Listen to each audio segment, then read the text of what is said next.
అక్క ఎలా ఉన్నారు? బాగున్నారా? మీరు రారేమో అనుకున్నాను. మీకోసమే వెయిట్ చేస్తున్నాం కేక్ కట్ చేయకుండా. నేను బాగానే ఉన్నా అన్న సెలవు పెట్టిండి ఇక బింటు గాని పుట్టినరోజని. మంచి పని చేసిలక్క. Happy birthday to you, happy birthday to you Bintu. బిడ్డ సుమజుడు ఎంత దొడ్డు ఉన్నదో, వాళ్ళ ఆయన చూడు ఎంత బక్క చిక్కగా పోయిండో. అసలు ఏమన్నా తిండి పెడతాందో లేదో, మొత్తం ఈమెనే తింటాందో కావచ్చు తిండి. వాళ్ళ ఆయనకి ఏం పెడతాందో ఏమో, పాపం పొలగాడు సన్నగా అయిండు. అవునమ్మా, నేను బర్త్డే అడవిలో పడి నేనంతా పట్టించుకోలేదు. నువ్వు చెప్పింది నిజమే, మస్తు సన్నగా అయిండు సుమక్క వాళ్ళ భర్త అయితే. అవును, ఏం తిండి పెడతాందో ఏమో అసలు. ఇంత సన్నగా ఎవరైనా ఉంటారా? మా ఆయన అయితే మంచిగా తింటాడు. ఆయన పెట్టిన తర్వాత మిగిలిందే నేను తింటా. అవును బిడ్డ, అది గయ్యాడు గంప కాదు.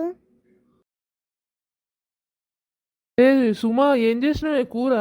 అండినావా? పొద్దున కిలో చికెన్ తెచ్చేగా. అబ్బా అండిన తీయండి, ఎవరైనా ఇద్దరికి కిలో చికెన్ తింటారా అండి? అసలు ఎప్పుడు చూసినా తిండి తిండి తిండి. 24 గంటలు ఏం చేసినావు, ఏం కూర అండినవా అని. అబ్బా నేను అండడానికే ఉట్టినట్టున్నా, మీరు తినడానికే ఉట్టినట్టున్నది. బా, తినడం విషయంలో ఎప్పుడు వెనకడుగు వేయద్దు. తినబుద్ధి అయితే ఏదైతే అది తినాలి. తర్వాత ముసలోళ్ళు అయిన తర్వాత నాకు అరుగుతుందో అరగదో. అమ్మో ఈ విడ్డూరం బాగానే ఉంది. తిను తినయ్యా, నువ్వు తిను, నేను అండుతా. సరే కానీ ఒకటే ఆకలి అవుతుంది నాకు. కొంచెము అన్నం నువ్వు చికెన్ కూర పట్టుకొస్తే తింటా. అబ్బా సుమా, మస్తున్నదే చికెన్ కూర, టేస్టీగా ఉన్నది.